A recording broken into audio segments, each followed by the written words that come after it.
Yeah, Mr. Chairman, again, I'm not going to dispute my colleague from Wisconsin's sentiment here. If you're looking to not pay taxes on tasers, he has you covered. Republican caucus has you covered. If you're struggling to pay for your groceries or your rent, you're out of luck. Out of luck as far as the House Republican caucus is concerned. But taxes on tasers, don't worry. They have a plan for that. They're working really hard to solve that existential challenge facing the country as we speak. Mr. Speaker, if we defeat the previous question, I will offer an amendment to the rule to strike Section 4, which would stop an attempt by Republican leadership to block the House from taking up or down votes on President Trump's disastrous tariff policies through the end of July.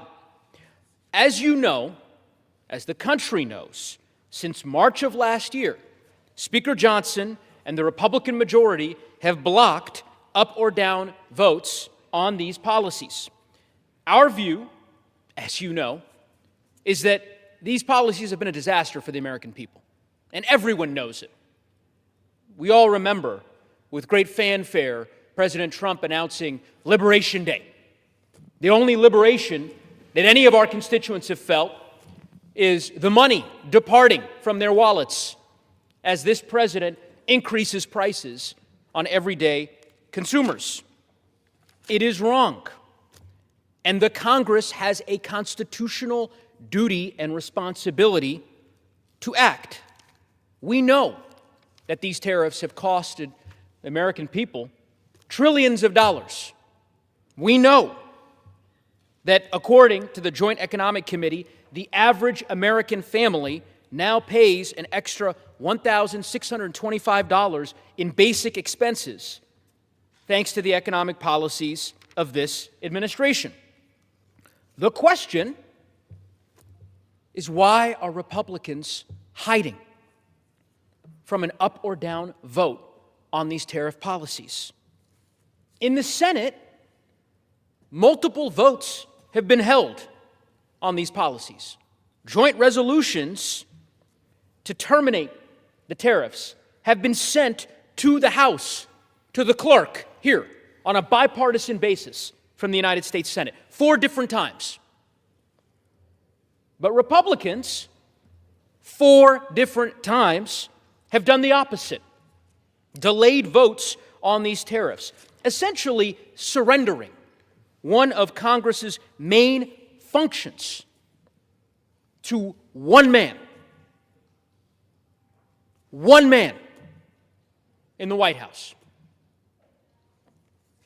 During the September vote, several Republicans were apparently so frustrated by the process that they actually held out for about 45 minutes before they, of course, did what we all expect them to do: fold, strike a deal. One of them, I'll quote from one of my Republican colleagues, one of the temporary holdouts, who said, quote, "Under the Constitution, the power to impose tariffs is a congressional power and needs to be restored to Congress." Apparently, he switched his vote after issuing that statement, because he got a commitment from the Speaker that this House would only block votes on tariffs until the end of January. Well, here we are, back again. The Republican caucus springing into action to do Donald Trump's bidding. He says jump, our colleagues say how high. Well, not all of our colleagues, maybe 1 or 2 of them, who, as I said, may show the courage tonight to vote their conscience. Republicans are trying to ram through yet another rule to hide from taking up or down votes, this time until the end of July. It is outrageous. Outrageous. And it is why we are offering this amendment. I'll close before yielding to the distinguished ranking member who's been a leader in this regard I want to quote my colleague Tom Massey from Kentucky, Republican, who I think said it best. Quote, "Why haven't we voted on tariffs in the House of Representatives?" This is a Republican who said this.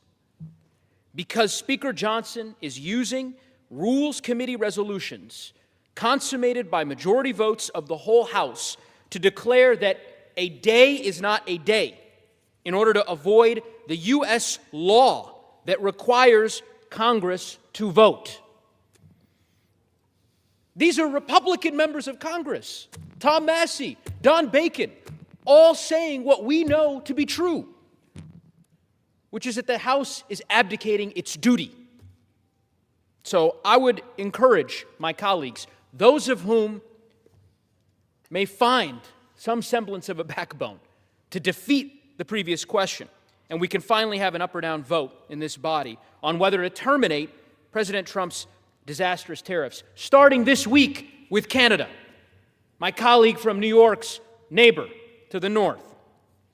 And I would ask, Mr. Speaker, for unanimous consent to insert the text of my amendment into the record along with any extraneous material immediately prior to the vote on the previous question. Without objection, so ordered. Mr. Speaker, to discuss our proposal, I yield 2 minutes to the ranking member of the Foreign Affairs Committee, the gentleman from New York, whose proposal we will be considering, who has fought against these disastrous tariff policies at every turn, Mr. Meeks.